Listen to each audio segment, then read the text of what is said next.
Bonjour à tous, merci de nous suivre pour ce flash d'information. Le président de la République, Alassane Ouattara, est de retour à Abidjan après 24 heures passées au Gabon dans le cadre d'une visite d'amitié et de travail. Au cours de cette visite, les présidents ivoiriens et gabonais se sont félicités du bon niveau de coopération qui existe entre la Côte d'Ivoire et le Gabon. Nous y reviendrons dans nos prochaines éditions. Le ministre-gouverneur Jean-Claude Kouassi et les conseillers du district autonome de la vallée du Bandama réunis en session extraordinaire. Un seul point à l'ordre du jour de cette rencontre, l'adoption du budget primitif 2023 du district.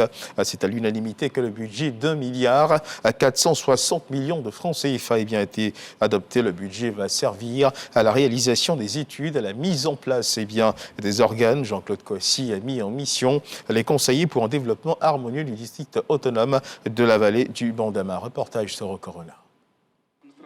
Section extraordinaire au siège du district autonome de la vallée du Bandama. Le ministre-gouverneur Jean-Claude Kouassi et l'ensemble des conseillers du district planchent sur les activités et le budget primitif de l'année 2023. Après plusieurs échanges, le budget primitif est adopté à l'unanimité des conseillers présents. Le budget a été adopté à l'unanimité des membres présents et représentés.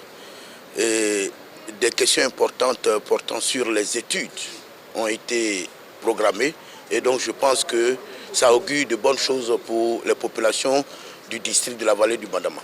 D'un montant d'1 milliard 460 millions de francs CFA, ce budget servira à la mise en œuvre de plusieurs chantiers dans le district, à savoir la constitution d'une base de données fiable, la formation des agents, la relance des études et la construction d'infrastructures. Nous allons déjà améliorer notre fonctionnement à travers des séminaires d'information et de formation qui nous permettent de faire en sorte que chaque acteur parmi nous sache exactement ce qu'il a à faire. Nous avons envisagé également d'avoir une banque de données qui nous permette de disposer de tout ce qu'il faut pour poursuivre les études et les améliorer au niveau de notre district. Le ministre-gouverneur Jean-Claude Kouassi exhorte les conseillers à travailler pour la réalisation des différents projets pour le bonheur des populations. Le district autonome de la vallée du Bandama est constitué des régions du Hambol et des Gbeke, des 7 départements, 39 sous-préfectures, dont 28 fonctionnels, 19 communes et 907 villages. Et puis cette question, votre flash d'information, à quel niveau se trouve le bitumage de la route Boisflé à Saint-Fra, voulu par le président de la République Alassane Ouattara pour désenclaver la Maraoué. Eh bien, il ne reste que quelques travaux secondaires pour que cette route soit livrée. Le bitumage étant déjà réalisé à plus de 95%. Ce constat, notre équipe l'a fait en compagnie du ministre de la Promotion de la bonne gouvernance et de la lutte contre la corruption, cadre de la région, Epiphane Zorobibalo, qui veut lui-même mesurer l'impact de l'infrastructure pour mieux traduire la reconnaissance de la Maraoué au chef de l'État.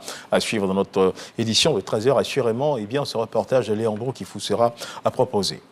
Dans l'actualité internationale du côté du Burkina Faso, le collectif des journalistes, activistes et leaders d'opinion victimes de menaces au Burkina Faso dénonce l'arrestation de Wenpuire Charles Savadogo. L'activiste qui avait publié des alertes sur le massacre de Karma a été convoqué par la Brigade centrale de lutte contre la cybercriminalité. Le collectif exige la remise en liberté sans délai de Wenpuire Charles Savadogo. Il demande aux autorités de cesser cette traque des journalistes et des activistes. Et puis toujours dans l'actualité internationale du côté de l'Inde, 11 personnes sont mortes à la suite d'une fuite de gaz dans une zone industrielle de l'État septentrional du Pendjab. 4 personnes ont en outre été hospitalisées à la suite de cet accident survenu dans la ville de Ludhiana. Une opération de sauvetage serait en cours. Dans le cadre du Dimanche Magazine de ce 13h, nous recevons le professeur Daniel Ekra, directeur du programme élargi de vaccination. Avec lui, nous ferons le bilan de la semaine africaine de la vaccination qui s'achève ce dimanche. Et nous parlerons aussi de l'introduction d'une deuxième dose de vaccin injectable contre la poliomyélite. Voilà qui marque la fin de ce flash d'information. Merci de nous avoir suivis. Je vous retrouve à 13h pour le journal.